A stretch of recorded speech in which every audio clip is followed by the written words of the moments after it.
Então, a gente já vai iniciar a atividade. Para quem... Eu sou a Deilda, sou técnica aqui do Núcleo Telesaúde Bahia, trabalho aqui na equipe da Teleeducação e também sou teleconsultora de saúde bucal aqui do Núcleo. Então, nós temos hoje a web palestra, cujo título é Estratégia Pré-Natal do Pai Parceiro. O nosso palestrante convidado é Fernando Pessoa de Albuquerque. Seja muito bem-vindo, Fernando. Fernando, ele é doutor em saúde coletiva, ele é assessor técnico e trabalha na coordenação de saúde do homem, da Secretaria de Atenção Primária à Saúde, do Ministério da Saúde. Então, é com você, Fernando, desejando, como sempre, uma excelente atividade para todos nós. Primeiro, agradecer a Deilda, também a Érica Menezes, por esse convite para participar dessa ação importante de teleeducação, né, aí com o Telesaúde da Bahia, que eu acho que tem uma produção vasta, com temas diversos e bastante ricos, e agradecer, né, esse convite surgiu lá durante o mês de valorização da paternidade, que foi o mês de agosto, mas até é interessante a gente fazer essa atividade durante outubro, até mesmo para a gente conseguir incluir ações de saúde do homem para além dos meses das campanhas, onde essa pauta fica mais visível, né? Como agosto e o novembro, aí na pauta, por exemplo, do Novembro Azul, para a gente conseguir organizar os serviços de saúde, especialmente os de atenção primária à saúde, por exemplo, para ofertar um cuidado mais integral a uma população. Quando a gente discute as questões relacionadas à saúde da população masculina, a gente tem sempre que lembrar que os homens acessam menos os serviços de saúde, fazem menos uso dos serviços de saúde. Com isso, quando eles chegam nos serviços de saúde, eles chegam muitas vezes com agravos mais comprometidos, com agravos em situação mais grave, e isso piora as condições de saúde da população masculina, onera o sistema, porque esse cuidado vai ser mais trabalhoso e mais caro também para o sistema de saúde, e além disso, não só prejudica a própria saúde do homem, como também a saúde da família como um todo, né? Então, esse recorte, a gente ter esse olhar das diferenças dos modos de adoecer e dos modos de cuidar da saúde entre homens e mulheres, é um tema extremamente importante para a gente pensar junto e para a gente tentar organizar os serviços, para esses serviços serem mais se adaptarem às lógicas masculinas de como cuidar da saúde, para a gente poder ofertar uma ambiência um pouco mais receptivo para uma população que, devido a padrões culturais, muitas vezes, é bem resistente a qualquer prática de cuidado e autocuidado.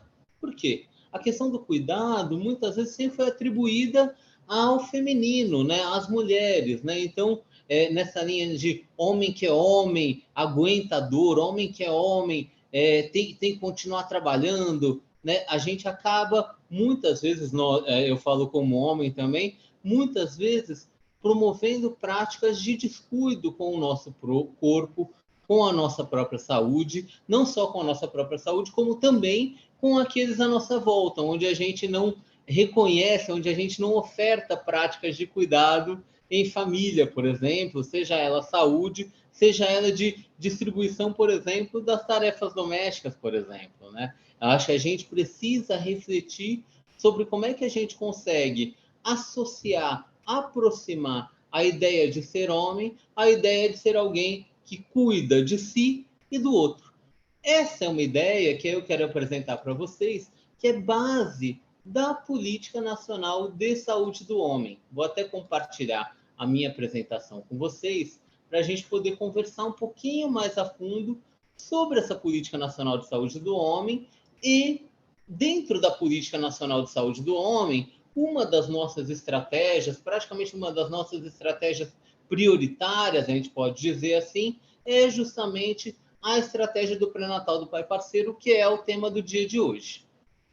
E aí, me apresentando, né? Eu sou Fernando, sou doutor em saúde coletiva pela USP, estudo a temática da saúde do homem com ênfase sobre o olhar da questão da saúde mental, porém não só sobre a questão da saúde mental. Eu também, no meu mestrado, no meu doutorado, eu analisei muito como que o envolvimento com as situações de violência impactam sobre a saúde da população masculina, né? E aí, há um ano, eu passei a compor a equipe técnica da coordenação nacional, da coordenação de saúde do homem. Onde que fica a coordenação de saúde do homem?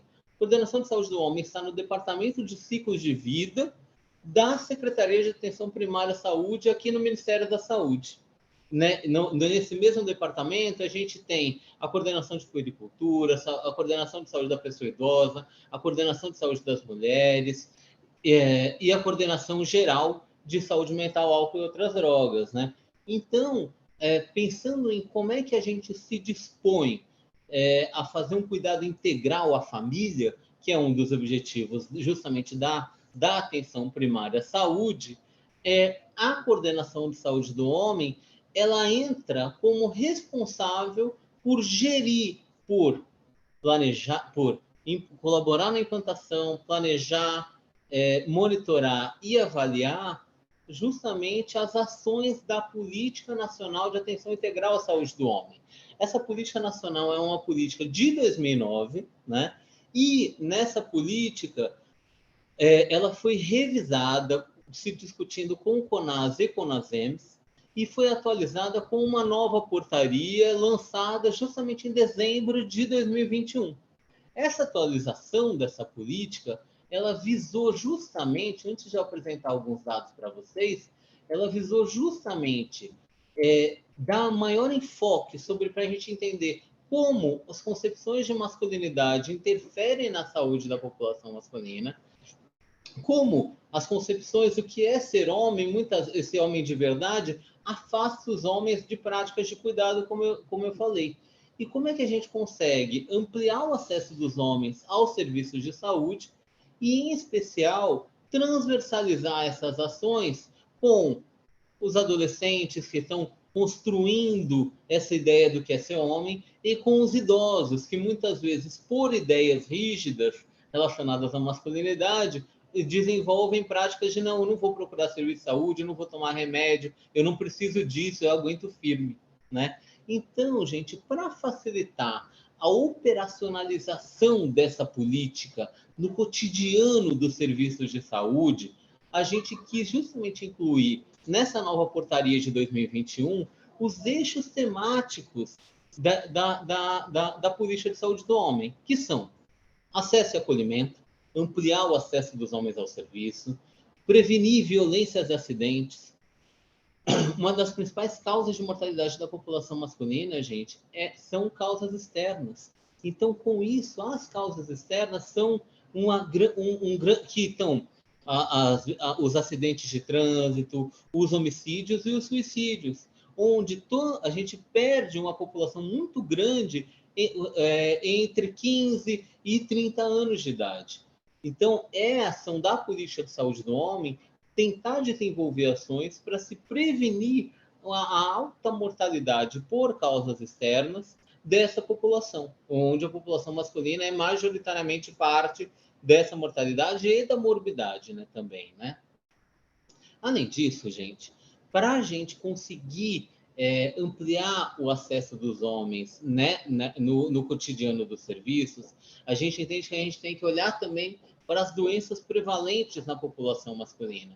Por exemplo, um dado que eu vou mostrar daqui a pouquinho para vocês, mostra que os homens têm 40% mais chance de morrer por doenças cardiovasculares e 50% mais chance de morrer por doenças cardiorrespiratórias.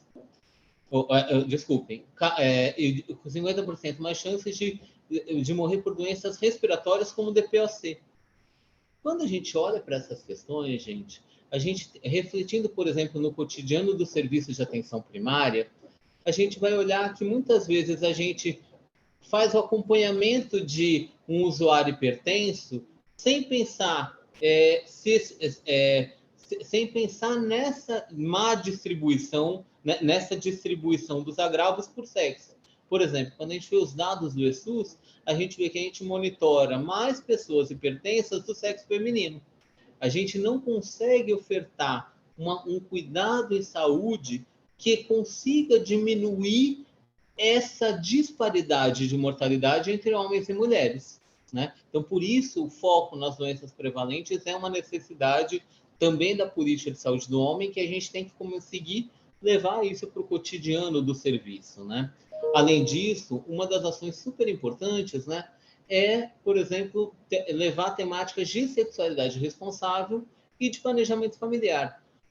Historicamente, os homens não eram incluídos para se repensar as formas de contracepção. Isso era atribuição das mulheres. Isso dificultava muito envolver. Né, quantas vezes no cotidiano das peças a gente ouve das Fernando, mulheres? Continuando a falar, até enquanto a Deilda coloca a apresentação para a gente. E aí, um dos eixos temáticos da política de saúde do homem é justamente a questão pode colocar no slide 7. É justamente a questão do planejamento familiar e da sexualidade responsável, que comprometer esses homens no cotidiano desses serviços é uma prioridade para a gente conseguir levar os homens para o planejamento familiar, isso não ficar só na pauta, né, sob responsabilidade das mulheres, como também promover melhores práticas de prevenção a ISTs. Né? A incidência de sífilis, por exemplo, é maior entre homens. Né? Pode passar, Deildo. Pode passar. E aí o foco o nosso eixo temático com maior prioridade nessa conversa de hoje é justamente o de paternidade e cuidado, né? Por exemplo, historicamente, gente, as ações de cuidado com as crianças sempre foram colocadas sobre as mulheres, né? Sobre as mulheres que eram responsáveis por cuidar da casa, por cuidar do ambiente doméstico, e o homem educado para trabalhar, para viver no mundo público, para estar mais na rua, e as mulheres mais dentro de casa. E aí a gente tem que pensar o nosso papel como profissional de saúde na reprodução dessas lógicas, né? Que aí no final, quando a gente fala de como eu devo cuidar da criança ou como eu devo cuidar da gestação, a gente chama só as mulheres para conversar sobre isso, né? Quando a gente faz isso, a gente acaba reproduzindo uma mesma lógica hegemônica de que o homem tem que sustentar a casa e as mulheres têm que cuidar das crianças, né? Para a gente construir uma divisão melhor dessas tarefas domésticas e de cuidado, incluir o homem no pré-natal e valorizar a paternidade é uma ação muito importante, né? Pode passar, Deildo? Pode passar, eu já apresentei essa parte. E aí, voltando um pouquinho, falando um pouquinho do eixo, justamente do... Pode passar? Né? E aí, a gente vê qual que é o papel da atenção primária nisso tudo, gente. O papel da atenção primária, que tem um contato com a família, que tem um contato com o cotidiano das famílias, a gente pode começar a intervir sobre aquela mulher gestante que está sendo cuidada na atenção primária, como é que eu comprometo, como é que eu incluo o homem no cotidiano desse serviço? Como é que eu aproveito a situação do pré-natal para fazer um convite à participação desse homem em práticas de cuidado, não só no pré-natal, como incluir ele numa rotina de acompanhamento de hipertensão, numa ação de promoção da saúde, numa ação de prevenção em IST. Né? A gente aqui parte da lógica de que produzir atenção primária é produzir um cuidado integral no território, entendendo a lógica da comunidade. Pode passar? Só que aí, quando a gente olha para os dados, gente, a gente vai ver que 25,9% dos atendimentos individuais na APS são do sexo masculino, né? Na população de 20 a 59 anos. Então, na população de 20 a 59 anos, 3 a cada 4 atendimentos na atenção primária são para mulheres. Apenas um é para os homens, né? A gente vê uma grande disparidade, é claro, que devido às ações de pré-natal, de PCCU, de vários cuidados que a gente faz para as mulheres vão ter sim um maior número de atendimentos na atenção primária. Porém, essa disparidade é muito grande, como mostram os nossos dados. Pode passar?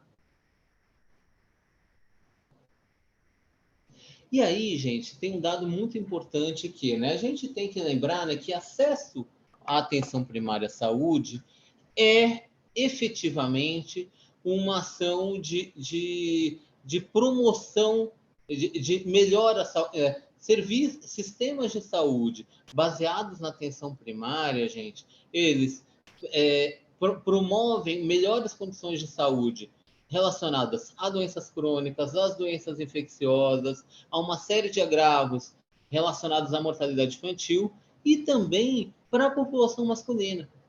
Então, a gente tem monitorado aqui no Ministério da Saúde um indicador que está dentro do nosso planejamento estratégico do Ministério da Saúde, que é justamente monitorar a proporção de homens com pelo menos uma consulta ano na atenção primária à saúde. E a gente vê que no Brasil, em 2021, 32,9% dos homens cadastrados no SUS fizeram ao menos um atendimento individual na atenção primária à saúde. É um número que ainda é pequeno, perto do potencial que a gente tem da atenção primária. Pode passar? E aí a gente vê uma janela de oportunidade, gente. O Previne Brasil, hoje em dia, como ele vai passar o recurso pelo número de pessoas cadastradas no SUS, um dos componentes do Previne Brasil é o número de pessoas cadastradas, a gente observa que, historicamente, quem mais teve acesso na atenção primária? Crianças, gestantes e idosos, por exemplo. Qual que é a população que menos tem acesso, que muitas vezes menos tem acesso à atenção primária? Esses homens de 20 a 59 anos e os adolescentes. E aí, então, a gente reconhece que o Previne Brasil, hoje em dia, é uma janela de oportunidade para a gente conseguir cadastrar os homens e trazer os homens para o cotidiano do serviço de atenção primária à saúde. Pode passar? Para quê?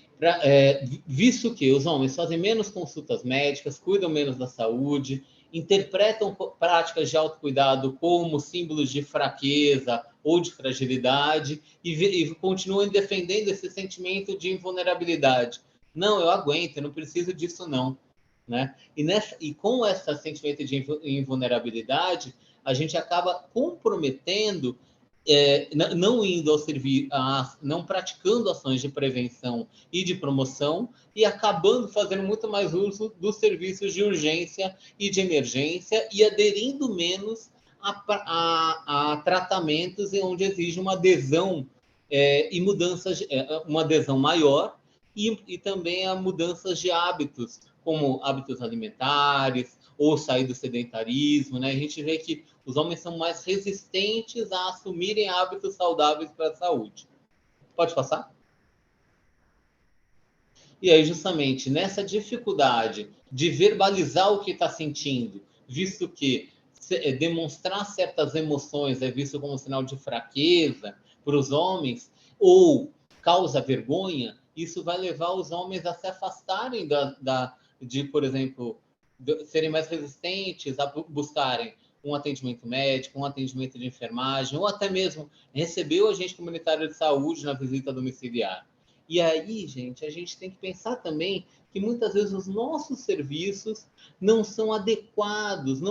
Quando a gente chega em muitas UBSs, a gente vê muitos cartazes, muita decoração relacionada, por exemplo, ao pré-natal, à maternidade. E aí, gente, quando a gente fala de pré-natal do pai parceiro, decorar o BS, por exemplo, com cartazes, fotos, imagens de homens cuidando de criança, é um jeito de chamar esse homem para dentro da UBS, para ele não ficar só ali no portão conversando com segurança, por exemplo, enquanto a esposa, a companheira é atendida. É um jeito de chamar esse homem para o cotidiano da UBS e de valorizar o cuidado exercido pelos homens, como no cuidado com as crianças.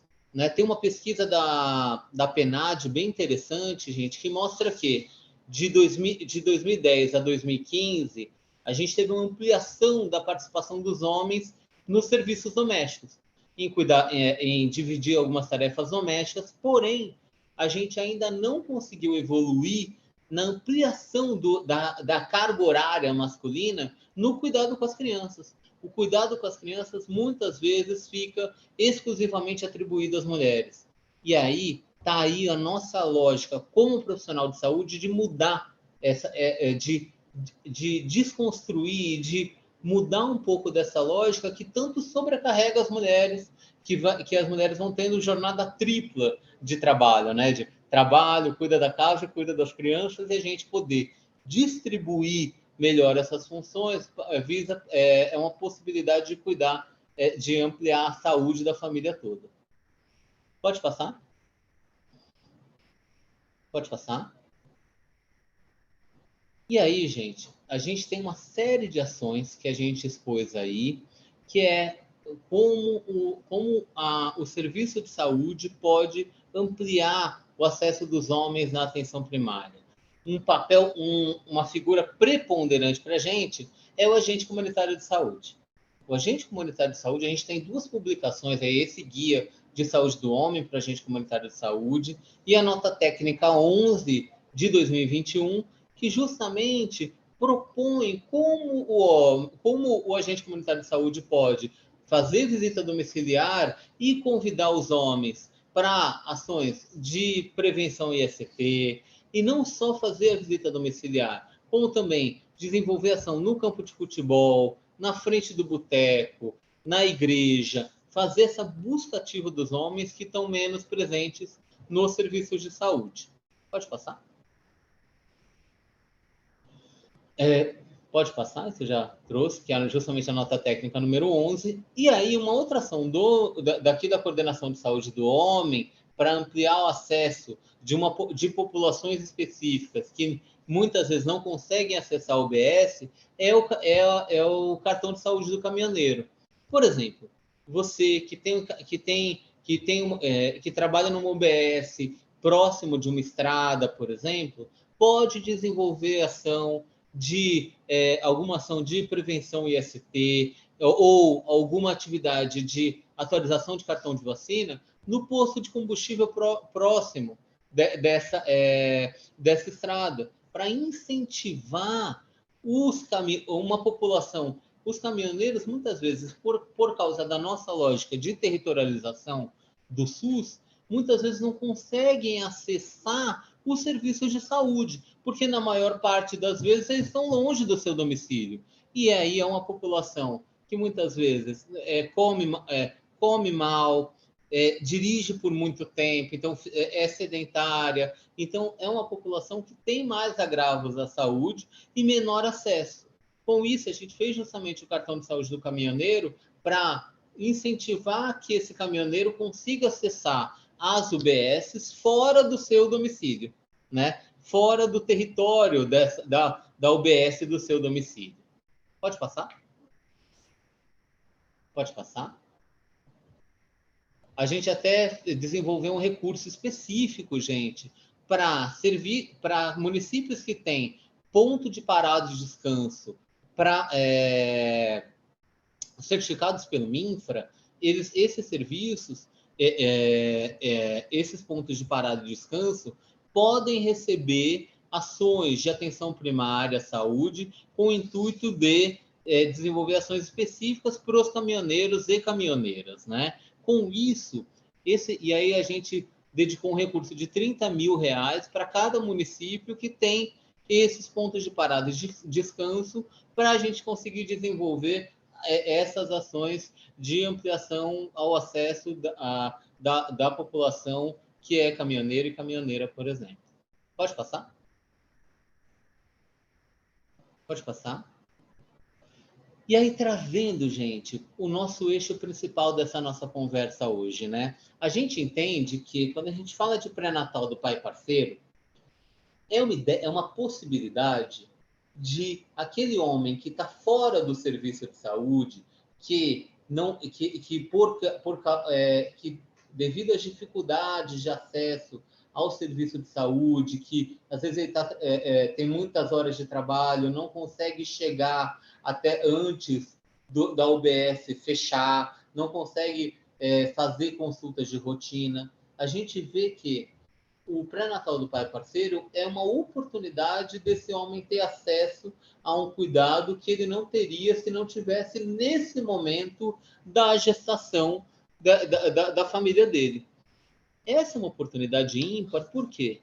Além da gente convidar o homem para entrar na lógica da atenção primária, a gente também acaba incentivando a ele pensar sobre como é que vai ser como é que vai ser para ele ser pai. Como é que é? Que dúvidas que ele tem em ser pai?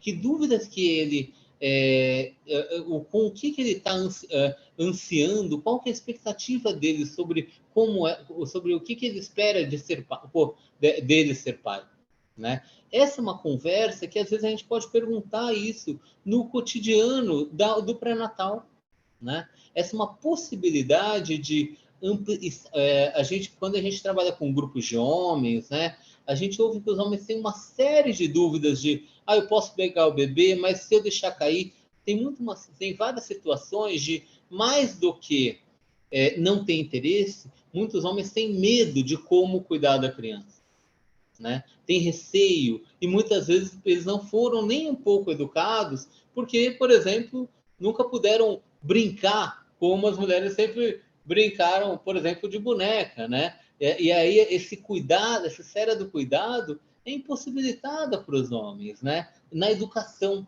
E aí o pré-natal vira uma possibilidade de inserir esses homens no cotidiano do cuidado familiar, do cuidado doméstico, né?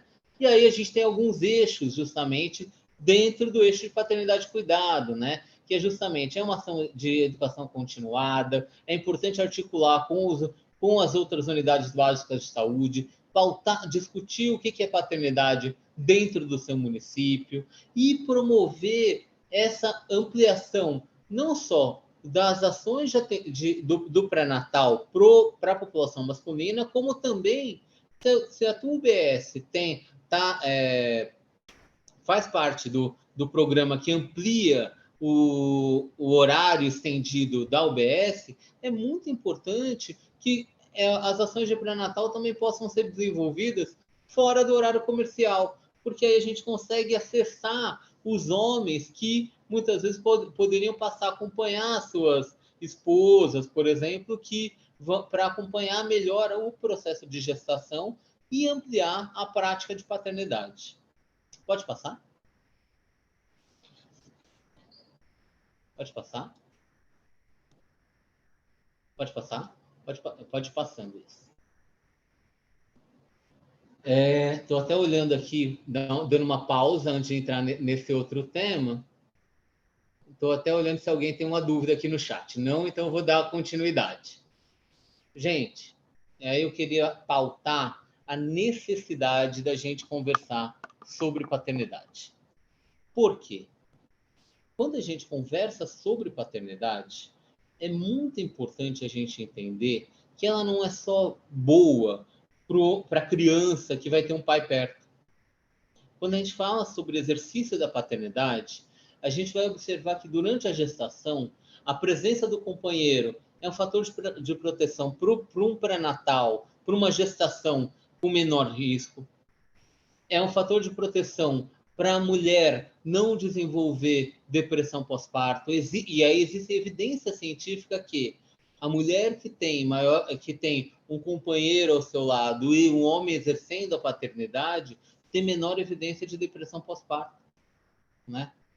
E, além disso, também colabora nas condições de parto e nascimento, né? Onde a presença a participação masculina e a presença do companheiro durante o parto e nascimento tem evidência com menor extensão do trabalho de parto, menor ocorrência de cesariana, sentimento de confiança, controle e comunicação, auxílio na primeira mamada. E aí, também uma outra evidência científica é que a presença próxima e afetiva de um companheiro durante os primeiros meses de vida colabora para o período exclusivo da amamentação, né? Amplia justamente o período da amamentação e numa melhor amamentação, né? Então, a gente vai ver que inserir esse homem no cotidiano das ações de pré-natal não é só bom para a saúde do homem, como é bom para a saúde da população, da família como um todo. Né? É bom para a mulher, é bom para a criança, e isso é uma ação de promoção da saúde no final. Né? E aí, Adeildo, eu ia te pedir para você clicar nesse link do YouTube que está embaixo da licença paternidade, para a gente passar esse videozinho. Pode ser? Vamos tentar aqui. Pode Isso. passar o próximo, então. Esse videozinho que a gente vai assistir no final, gente, ele justamente pode passar. Ele justamente mostra essas evidências científicas relacionadas a como o serviço de saúde precisa promover ações de incentivo à paternidade, para que os homens se sintam mais seguros a estarem mais presentes com os seus filhos. A gente tem que, assim como a gente tem uma série de orientações médicas e de cuidado psicológico, médico, nutricional para a gestante, a gente precisa também levar uma série de orientações para os pais. Né? Pode passar? Pode passar? Pode deixar esse slide inteiro. Aí. E aí, gente, para além dessas orientações de como cuidar do bebê, das crianças, né, é importante que durante o pré-natal do parceiro a gente estimule a realização de exames preventivos de rotina, os testes rápidos em especial, de HIV, sífilis e hepatite. Gente, a incidência de sífilis no país aumentou muito nos últimos anos. E, inclusive, de sífilis congênita. E como é que a gente previne a transmissão vertical de sífilis? É justamente no pré-natal e não apenas testando a gestante, como também é testando o parceiro ou os parceiros dela, né? É super importante que a gente consiga incluir o parceiro, porque senão a gente às vezes testa a gestante no primeiro trimestre e depois no último trimestre ela se reinfectou. Isso é um fator de risco enorme para a criança, e aí testar o parceiro é extremamente importante para a gente fazer esse controle, em especial de incidência de sífilis e também de HIV e de hepatite. Né? E aí, por isso que a gente tem um código específico lá, que a gente vai mostrar daqui a pouquinho, justamente para testagem de sífilis para gestante ou parceiro. É super importante a gente incluir esse código lá no SUS. Né? E aí, estimular a atualização do cartão de vacina e estimular a participação dos homens nas atividades educativas, como os grupos de gestantes. Né? É claro que muitas vezes a gente vai desenvolver ações mais específicas para as mulheres, mas talvez durante o grupo de gestante, será que não dá para a gente desenvolver um grupo de pais? Um grupo de o que esses pais estão esperando da gestação? Como é que eu tenho me organizado para apoiar minha mulher durante o parto, durante o puerpério, durante os primeiros meses de amamentação? Como é que eu posso me organizar para esse processo do puerpério, que muitas vezes é marcado por experiências de sofrimento para as mulheres, ser mais facilitado por um parceiro que vai ter mais consciência do que é o puerpério, por exemplo, e também do que é o parto e do que é a gestação. Né? E aí, e também nos cuidados com a criança, compartilhando com o parceiro e com a parceira. Pode passar? E estimular o acesso ao direito da licença paternidade. Pode passar? E aí, gente, essa é quase um fluxozinho que tem nesse material que a gente estava mostrando antes, que é o guia da estratégia pré-natal do pai parceiro. Esse fluxo sugere, né, informar como será a participação do homem no pré-natal, no parto e no puerpério, realizar os exames de rotina, atualizar o cartão de vacina, desenvolver os temas voltados para o público masculino e articular também com a maternidade para garantir o acesso ao acompanhante desse homem. Então, a atenção primária e a maternidade, é importante a gente ter esses diálogos para garantir a lei de acesso ao acompanhante no parto, gente. Esse é um tema super importante para a mulher poder se sentir mais segura durante o parto, né? Para ela escolher, é claro, quem ela quer como acompanhante, mas a gente poder, e em muitas maternidades a gente ainda tem certas resistências do homem entrar na sala de parto, né? Então, é importante, no centro cirúrgico, é importante a gente debater isso junto com as nossas maternidades, mostrando essas evidências científicas de como a presença do parceiro, do marido, do companheiro durante o parto é um fator de protetor à saúde da mulher e da criança. Pode passar? E, gente, na caderneta da gestante, que aí agora, né, a gente acabou alguns meses atrás, a gente acabou de lançar a sexta edição da caderneta da gestante, mas desde a edição antiga, que é essa que vocês estão vendo, já tem o espaço para preencher os dados do pré-natal do parceiro, né? Você pode incluir as informações sobre hemograma, sobre glicemia, sobre testagem de sífilis, justamente na caderneta da gestante. O pré-natal, se eu não me engano, essa caderneta é de 2016. Então, desde a caderneta de 2016, já tem lugar para vocês preencherem as informações do pré-natal do pai parceiro. Pode passar? E aí, essa caderneta nova que mantém o espaço justamente para o pré-natal do parceiro. Pode passar? E aí, como é que eu vou inserir, gente? Tem uma coisa muito importante para a gente pensar junto. Né? Vocês viram, como eu mostrei para vocês, o acesso dos homens na atenção primária é reduzido, né? E aí, a gente, nesse ano, em especial em 2022, a gente da Coordenação de Saúde do Homem foi para quase todas as unidades federadas, para 26 estados, discutindo como registrar a consulta de pré-natal do pai parceiro, que é um procedimento que aí entra ali na aba do ESUS como procedimento administrativo. Daqui a pouquinho eu mostro o videozinho para vocês de como a gente faz esse registro como procedimento administrativo e coloca as testagens de HIV e sífilis como procedimento clínico, né? E aí, como é que a gente vai fazer, gente? A gente vai usar esse SIGTAP, que é a consulta de pré-natal do parceiro, que foi instituído na portaria de 2017, justamente para desenvolver essas ações do pré-natal do parceiro. Pode passar? E aí, essa consulta do pai parceiro tem sido monitorada pela Coordenação de Saúde do Homem e a gente tem devolvido para os estados as informações de quantos registros de consulta de pré-natal do pai parceiro a gente tem, o estado tem realizado, né? A gente observa que o pré-natal do pai parceiro é um jeito estratégico para chamar esse homem para a UBS, como eu já falei. Pode passar?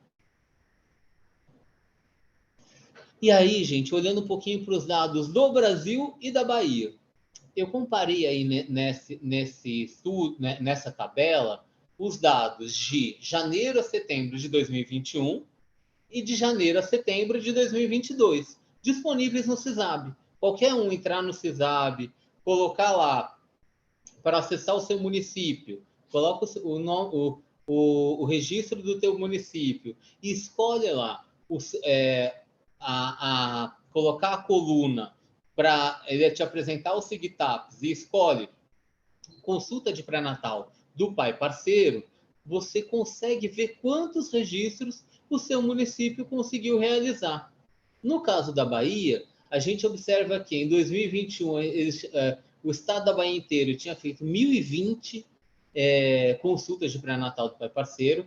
A gente acredita que é muito mais, porém, esse número ainda está subnotificado, por isso que a gente tem incentivado o registro. E em 2022, foram realizados 2.040, justamente um pouco mais que o dobro. Então, com isso, o estado da Bahia conseguiu ampliar em 100% o número de registros de consulta de pré-natal do pai parceiro. Quando a gente olha para o número de municípios, a gente vai observar que em 2021 eram 50 municípios na Bahia que registraram pelo menos uma consulta. Em 2022, a gente tem 104 municípios, né? A gente observa aqui, né? A gente fez a oficina de estratégia de pré-natal do pai parceiro na Bahia, foi no finalzinho de julho. E a gente observa que esses dados já estão aumentando justamente por causa das ações cotidianas aí da Secretaria Estadual, dos municípios que têm se comprometido com esse registro. Pode passar? E aí, gente, para ir terminando minha fala, tem 2 cursos muito legais na AvaSUS para incentivar o envolvimento dos homens com a paternidade. O primeiro curso aí, que é esse de 60 horas, é na plataforma da AvaSUS, que é uma plataforma ligada à Federal do Rio Grande do Norte. Nesse curso, Promoção do Envolvimento dos Homens na Paternidade e no Cuidado, é um curso para profissionais de saúde, que justamente propõe estratégias, propõe ideias, propõe ações de como eu consigo abordar isso no cotidiano no cotidiano do meu trabalho, né? Então, para os profissionais de saúde, como é que eu abordo essa questão de paternidade? Como é que eu discuto paternidade no meu serviço? Faz esse cursinho, dá uma olhada nesse material que está bem legal. O outro curso, Pai Presente, Cuidado e Compromisso, é um cursinho de 12 horas, que você pode sugerir para o teu usuário homem fazer, para ele pensar em como é que ele vai exercer a paternidade, o que é ser pai para ele, o que era ser pai para o pai dele, o que ele quer fazer de diferente, o que ele quer fazer igual ao pai dele, e aí para a gente promover mais segurança no exercício da paternidade. E aí esse curso Pai Presente, gente, está sendo usado muitas vezes para o homem que tem licença paternidade ampliada, né? Tem sido usado para justificar a licença paternidade ampliada desses homens, né? Pela lei da primeira infância. Pode passar? Pode passar, isso eu já acabei falando.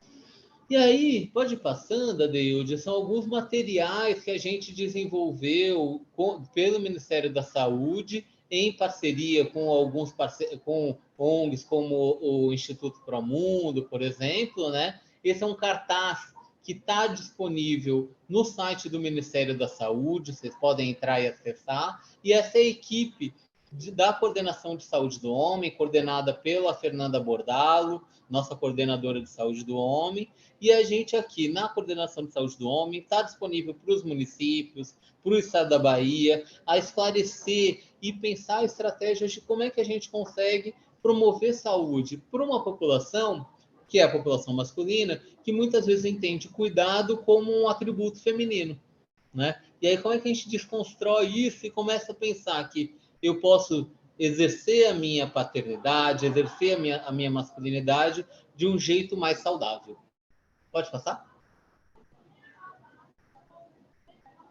E aí, e até te propor, Adeilde, se a gente for passar, são 2 videozinhos que eu queria partilhar com todo mundo, volta um slide, nesse slide que está os nomes do pessoal da coordenação, da Isabela, do Viana, da Juliana e da Patrícia, pode clicar nesse link, se der para passar esse vídeo seria ótimo, que é o vídeo do registro do pré-natal.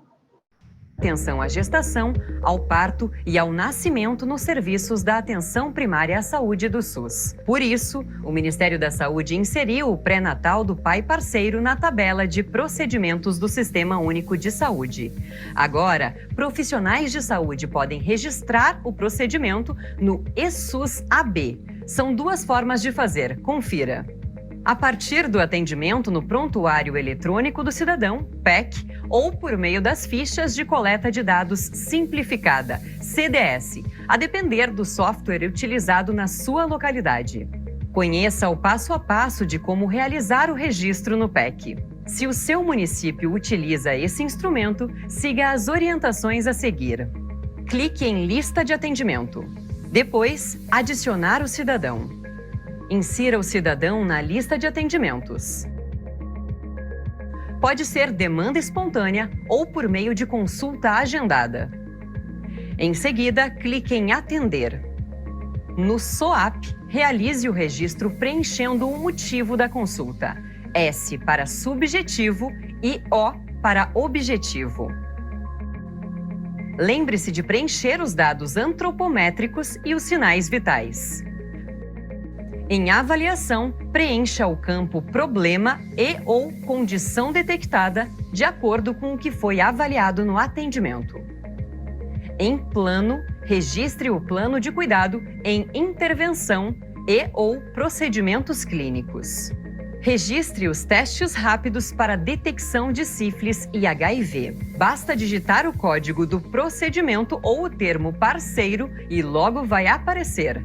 Teste rápido para detecção de HIV na gestante ou pai parceiro, confirma. E teste rápido para sífilis na gestante ou pai parceiro, confirma.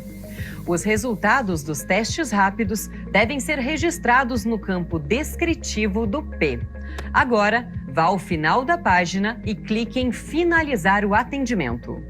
No campo Procedimentos Administrativos, registre o código ou o termo parceiro e inclua consulta pré-natal do parceiro. Registre a conduta realizada no atendimento ao cidadão usuário. Finalize incluindo a informação referente ao desfecho do atendimento e clique em Finalizar o atendimento ao final da página. Você pode imprimir as informações caso haja necessidade. Agora, vamos ao passo a passo de registro de procedimento no CDS. Clique no botão CDS do lado esquerdo da página e selecione Atendimento Individual. Clique no campo Adicionar. Preencha a data de realização e clique em Adicionar. Preencha os campos sinalizados com asterisco, que são campos obrigatórios. Os demais campos podem ser preenchidos conforme necessidade do atendimento. Finalize apertando o botão verde Finalizar registros do lado direito da página. O registro deve ser complementado utilizando a ficha de procedimentos. Clique no campo Adicionar. Preencha a data de realização e clique em Adicionar. Preencha os campos sinalizados com asterisco. Em procedimentos, pequenas cirurgias, testes rápidos, registre o código correspondente ao teste rápido para detecção de HIV na gestante ou pai parceiro e teste rápido para sífilis na gestante ou pai parceiro.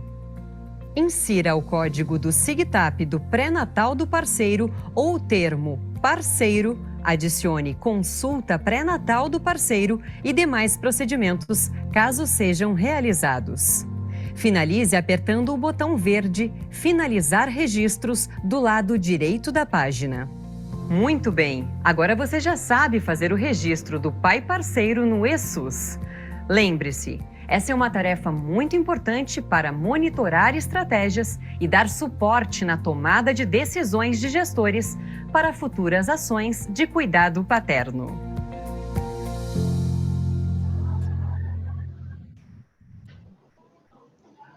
Gente, a gente quis justamente apresentar esse vídeo para fazer esse passo a passo de como o pessoal já estava aqui perguntando no chat, né? Gostaria de saber como registrar o pré-natal do pai parceiro no PEC.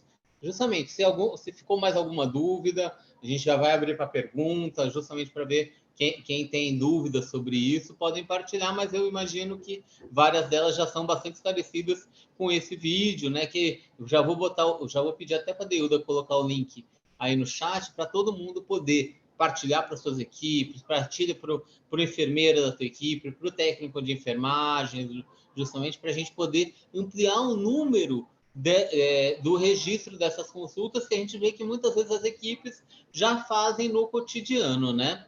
E aí, até teve uma outra, já aproveitando, já responder algumas perguntas do chat, né? O senhor considera o termo parceiro como parceira, ou existe outro material do MS específico para o pré-natal de casais homoafetivos? Justamente, gente, independente, a gente quer ampliar o acesso dessa pessoa que vai colaborar no exercício de paternidade dessa gestante, né? Então, independente do sexo, né? A gente, justamente por isso que a gente inclui essa ideia do pai parceiro, né? E aí, pergunta aqui também, né? Quais as estratégias podemos usar para sensibilizar o pai para a importância da participação dele no pré-natal? Que eu acho, gente? Eu acho que vale a pena conversar, pedir, fazer visitas em empresas, em fábricas, em locais que empregam muitos trabalhadores do seu território, para tentar ampliar a liberação desses homens para participar da consulta do pré-natal, né? Conversar com o patrão desse sujeito muitas vezes é estratégico, porque você apresentar aqueles benefícios à saúde. Eu esqueci de dizer, gente, uma das evidências científicas que tem sobre o exercício da paternidade é que homens que exercem a paternidade também passam a fazer menos uso de álcool e também apresentam menos transtornos mentais. Você vê como a paternidade é até protetora para isso. E às vezes você apresentar isso, olha, o teu trabalhador participar da consulta do pré-natal vai ampliar a saúde dele e talvez até, quem sabe, ampliar a produtividade dele, visto que ele pode adoecer menos, indo mais ao serviço de saúde, né? Isso é uma das estratégias, né? Conversar com líderes religiosos é outra, para incentivar os homens a buscarem o serviço de saúde também, né? E aí tinha uma outra pergunta aqui, ó. Quais os exames devem ser solicitados na consulta pré-natal do pai parceiro? Exames de rotina como IMC, glicemia, aferição de pressão arterial, os exames para identificação de ISTs, HIV, sífilis e hepatite, atualização do cartão de vacina, avaliação de IMC, questionar sobre que práticas de autocuidado, como atividade física esse homem está desenvolvendo, perguntar sobre hábitos alimentares, né? E investigar situações de uso de álcool e tabagismo, eu acho que são questões bastante importantes que estão presentes também no formulário do ESUS. Eu acho que vale a pena a gente perguntar sobre essas questões, né? Tem quem quiser, Adeilde, aí abrir a palavra aí, vou acabar de ver aqui as perguntas do chat. Fique à vontade. Tem mais aqui, você quer que eu compartilhe com você? Pode Vamos falar. começar, porque a gente estava aqui. Vitória está perguntando quais estratégias podemos usar para sensibilizar o pai para a importância da participação dele no pré-natal. Eu acho que são duas perguntas com essa temática. Você acha que a gente vai por pergunta mesmo, né? Com a mesma. Eu acho que já poderia Olha, responder essas duas. eu acho que construir espaço específico para os homens é uma estratégia. Montar grupo de pais é uma baita de uma estratégia. Essa gestante muitas vezes já vem para o grupo de gestantes, né? A maioria das UBS praticamente desenvolvem grupos de gestantes. Montar grupos de pais específicos onde eles possam... E aí muitas vezes as mulheres estão mais habituadas. É como se a UBS é um lugar mais... A mulher conhece, está mais à vontade naquele ambiente. Os homens muitas vezes no grupo de... Quando tem alguma atividade com os pais, eles ficam muitas vezes mais calados. Eles não estão tão habituados a poder falar na frente, né? Ou ter vergonha de falar sobre dúvidas relacionadas ao cuidado com as crianças, ao cuidado durante a gestação. porque justamente é um espaço mais feminino, né? Então, desenvolver um grupo de pais, eu acho uma estratégia muito legal, né? Com atividades que possa ser como é que eu posso ajudar a minha companheira durante a gestação, o que eu espero de ser pai, o que me angustia em ser pai. Acho uma boa estratégia. Estão perguntando aqui o link, a gente está colocando, né? Creuza disse que é uma boa ideia, né? Que precisa desse espaço mesmo nas unidades. Patrícia, a gente já está colocando os links. Milena, em relação ao registro do pré-natal no PEC, se é exclusivo para o pai parceiro, não vi se você respondeu essa, Fernando. E não podemos fazer registros no PEC para outras formações familiares?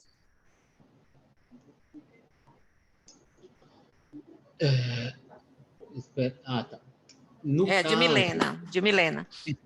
no caso, essa pergunta da Milena, no caso, Milena, por exemplo, a gente, a consulta de pré-natal do pai parceiro, a gente justamente visa para o usuário do sexo masculino mesmo, no caso, né? Por causa de uma limitação do sistema, né? No caso, por uma lógica dessa vivência, que abarca a maior parte das famílias, mas que pode também abarcar, por exemplo, casais homoafetivos também. Não tem problema. Por isso é o pré-natal do pai parceiro. Fernando, você quer que coloque o outro vídeo agora? A gente conseguiu com o link. Ou Eu você acho quer? que seria bom acabar Seria... só de ler. Botaram mais uma pergunta aqui. O que nós, Thaisa. podemos fazer para trazer esse pai, porque o homem foge do PSF e nós estamos nas casas deles. Então, né, eu lembro de uma enfermeira no Tocantins, na oficina que a gente fez lá no Tocantins, que justamente falou assim para a gente: a gente tem equipe, a gente consegue desenvolver bem pré-natal, mas a gente só tem um problema: os homens não vêm, né? Eu acho que quem que foi que perguntou? Não foi a Creuza, não. Agora eu perdi quem Foi perguntou. Foi Thaisa que Thaisa. perguntou. A Thaisa. Thaisa, eu acho que a gente tentar, primeiro, às vezes, ter parceria de outros homens, líderes comunitários, padres, pastores, professores. Eu acho que, como a maior parte das profissionais de saúde são do sexo feminino, eu acho que uma estratégia, e eu acho que isso não é limitante, tá, gente? Tem muitas mulheres que têm facilidade de comunicação também, mas eu estou só dando uma sugestão diante da dificuldade da Thaisa. Às vezes, trazer um professor junto para fazer uma conversa sobre saúde, cuidado, aproveitar o Novembro Azul está chegando aí, gente, né, Thaís? Às vezes vira uma sugestão de fazer uma conversa que seja no bar, né, ou na porta do bar, vamos fazer uma conversa primeiro com distribuir camisinha, para conversar sobre como é que eu me cuido, como é que eu cuido da minha família, e atribuir essa ideia do cuidado e poder pensar como é que eu cuido de mim e dos outros. Eu acho uma coisa que a gente começa a mudar a lógica masculina, que eu não preciso só ser durão, eu posso também cuidar de mim e dos outros. É interessante aqui o que Fernanda traz. Gosta de sensibilizar a família, de que é importante cuidar da saúde da família, para que eles possam cuidar também do bebê que está chegando, né? E porque o bebê nasce, os pais têm dificuldade de cuidar de si mesmos e focam apenas no bem-estar do bebê. E sem contar que quando é uma família, né, que tem mais crianças, crianças ainda pequenas, né, aí vai realmente acontecendo tudo isso, como Fernanda traz aqui, faz esse bom relato.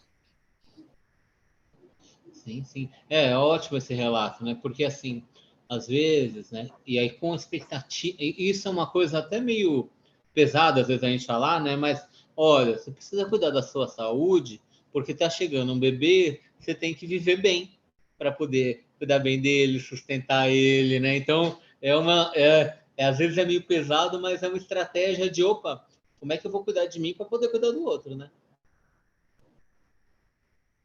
É verdade.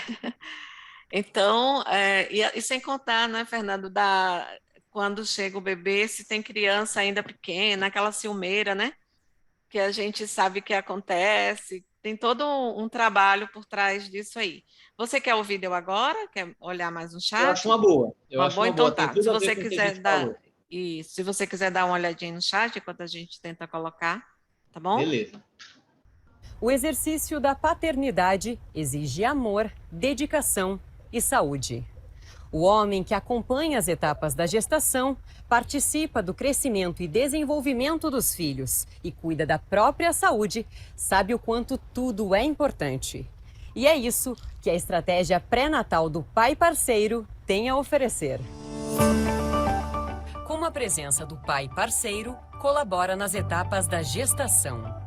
Esse mês de valorização da paternidade, a gente tem justamente destacado os benefícios da paternidade para os homens, para as mulheres e para as crianças.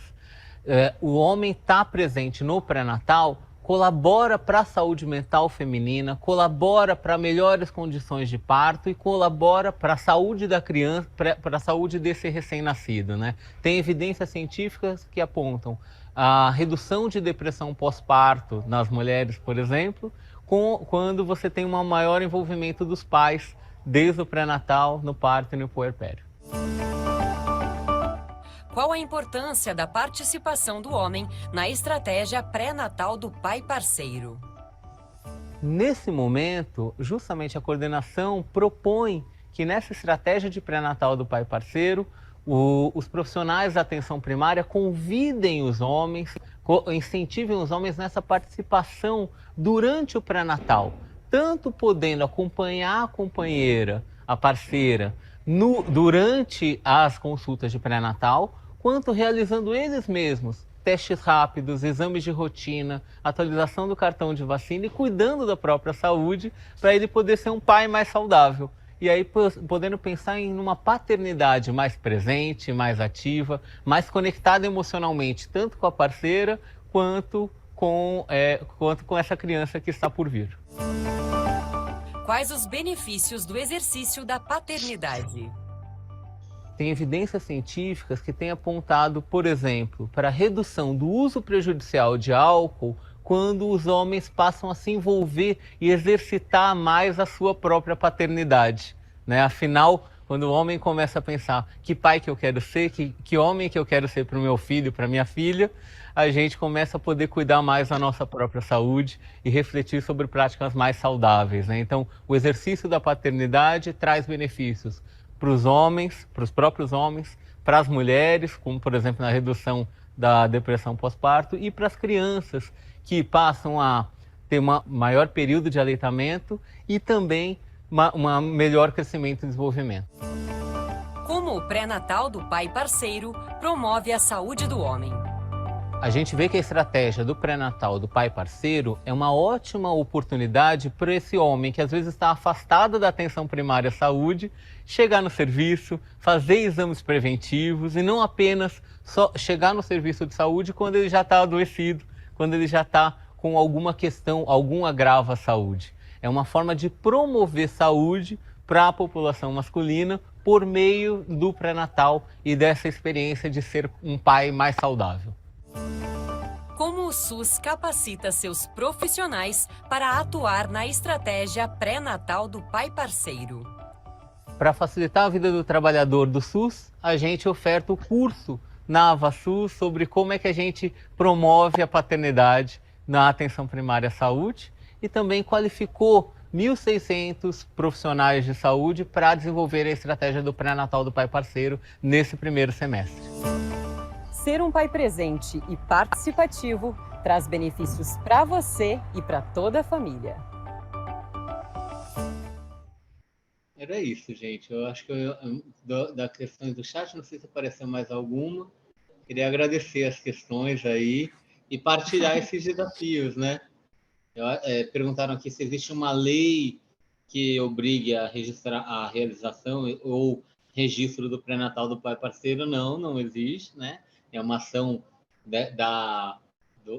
dentro mesmo do executivo, né, digamos assim, e vira justamente essa conversa aqui que a gente teve hoje, é justamente para a gente pensar em como é que a gente inclui e atribui esse cuidado com as crianças durante a gestação e para o parto para os homens, né? Inclui os homens nessas pautas.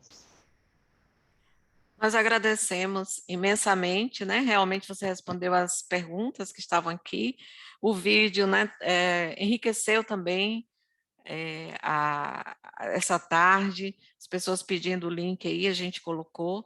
Então, a gente quer agradecer às pessoas que estão aqui na sala, e a você, Fernando, de ter disponibilizado o seu tempo, trabalhado na apresentação. Então, para a gente é uma honra e uma grande satisfação. Vanessa está dizendo aqui, ó, que foi excelente tema, parabenizando. Então, é isso. Então, suas considerações. A gente agradece, a gente aqui da Coordenação de Saúde do Homem se coloca à disposição para outros esclarecimentos, para outras dúvidas, aquilo que vocês precisarem. Podem enviar e-mail para DECIV, que é o Departamento de Ciclos de Vida, é deciv@saude.gov.br, para que, se tiver dúvidas sobre saúde do homem, a gente esclarece. É claro que a gente tem aí os responsáveis pela saúde do homem aí também na Secretaria Estadual da Bahia, né? E estamos super disponíveis para desenvolver ações conjuntas.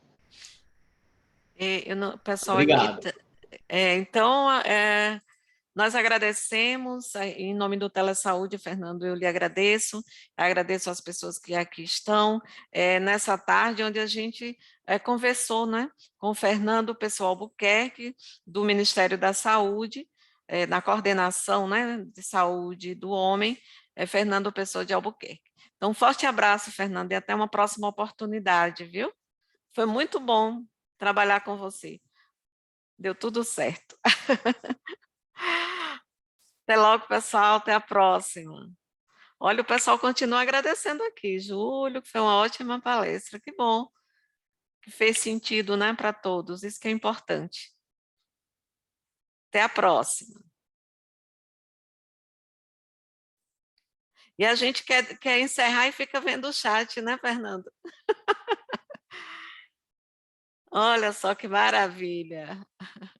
Eu estava falando aqui, estou à disposição, viu, Deus? Muito obrigado. Tá bom, então. Até logo. Tchau, Até a tchau. próxima. Tchau, tchau.